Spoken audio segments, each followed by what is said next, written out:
دوسرا قدم ہے قلب کا سکون یا قلب کا خشوع، دل کا۔ اس کا مطلب کیا ہے؟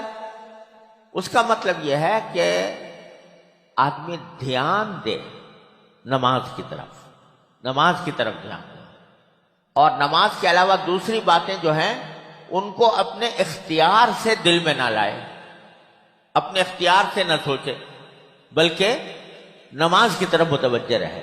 حضرت نے اس ملفوظ میں ارشاد فرمایا کہ یوں تو نماز کے اعمال بہت سے ہیں، قیام بھی ہے، رکوع بھی ہے، سجود بھی ہے، قعدہ بھی ہے، یہ سارے نمازی کے اعمال ہیں، لیکن ایک چیز سب میں قدر مشترک ہے، وہ ہے ذکر۔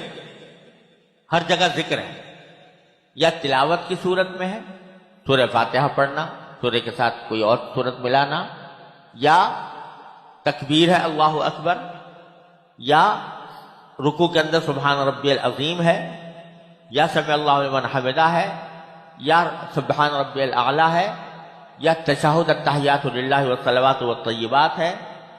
یہ سب ذکر اللہ ہے، اللہ کا ذکر ہے۔ شروع سے لے کر آخر تک نماز اللہ کے ذکر پر مشتمل ہے۔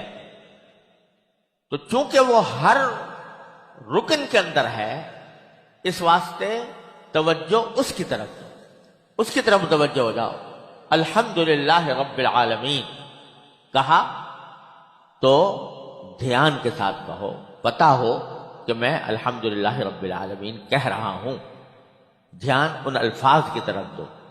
الرحمن الرحیم کہا تو دھیان الرحمن الرحیم کی طرف ہو، مالک یوم الدین کہا تو دھیان اس کی طرف ہو۔